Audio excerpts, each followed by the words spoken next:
Well, welcome to the final week of class. We are now in Module 5, Week 5, and the focus this week is on simulation gaming, one of my favorite topics.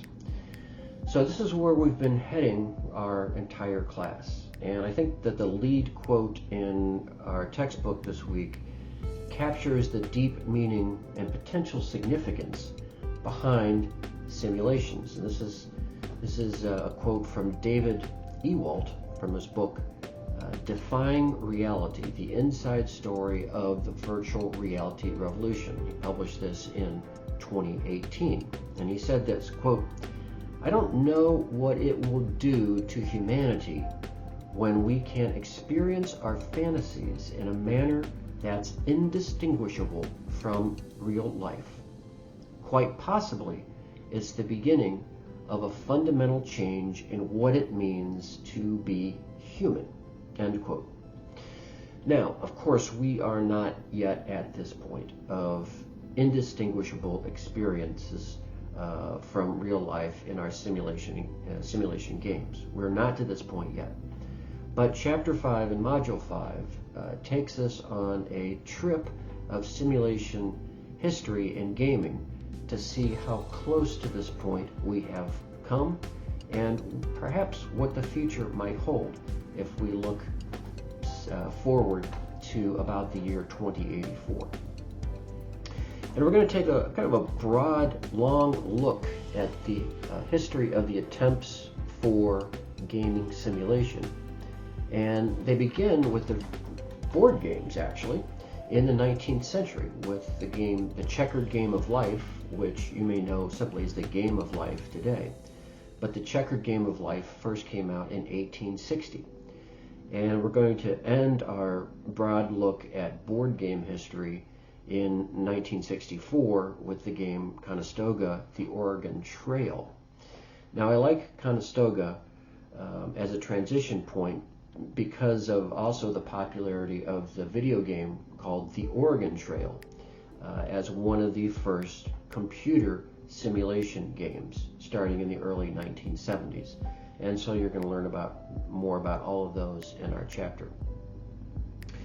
But when you think about it, when you think about all the games that you play, really a majority of video games are a simulation of one sort or another. Even Pong was an attempt to simulate playing ping pong with another person. But in this chapter, we're going to be looking at a variety of different simulation categories and games that exemplify them. So we have racing and vehicle simulations, and I go back to my favorite game in 1982, one of my favorite games at the arcade, which was Pole Position, which I thought had just stunning graphics in 1982. Of course, as archaic as Pong looks to us today. We also have sports simulations with the famous Madden NFL. We have life simulations with Sim City starting in the year 2000. We have farming simulations with a popular one called Harvest Moon in 1996. Strategy simulations, most notably Sid Meier's Civilization in 1991. Also, we have economic simulations, also by Sid Meier, with his Railroad Tycoon 2 years later in 93. Combat simulations are always popular. Doom comes to mind as a popular first-person shooter. Medical simulations are another type of simulation game, which is really a more recent type of simulation, but Trauma Center in 2005 is an example of that. We have many, many survival simulations today. Minecraft certainly is one, which first came out in 2011 and still going strong today. And then, of course, the ever-present flight simulation, such as the Microsoft Flight Simulator, which has been around for decades now, and comes out with a new, more dramatic, more immersive one almost every year, it seems. So this takes us to the point in our chapter after we look at all the different types of simulation games available to us today, where we explore our attempts to create even more immersive simulations than the ones mentioned above. To do this, we need to explore the history of virtual reality. And this history of virtual reality begins in the realm of science fiction. And we're going to look at a number of different science fiction attempts to create virtual reality type worlds. One that you probably are not familiar with is Stanley Weinbaum's book called Pygmalion's Spectacles in 1935, where people would actually put on these magical spectacles that would transform them to another world. In 1964, there was the book called Simulacron 3 by Daniel Gallo. Werner Vinge had a book called True Names in 1981. Then another movie that I'm sure you're all familiar with, Tron, came out in 1982. Another famous book, William Gibson's Neuromancer, came out in 1984. It coined the term cyberspace. And then Neil Stephenson's Snow Crash in 1992, which coined another famous word that we're all familiar with, the metaverse. Finally, we have sort of the pinnacle of all of them in some ways, though some people criticize the writing. But I love this book, Ernest Cline's Ready Player One, which came out in 2011. Now there are, of course, this isn't an exhaustive list. There are many other important examples, such as Star Trek's holodeck, which was a total immersive experience. Now, in our readings this week, we're going to move from these science fiction worlds to transition into a history of technologies which enable us to simulate or augment our senses. And this has a longer history than you might imagine.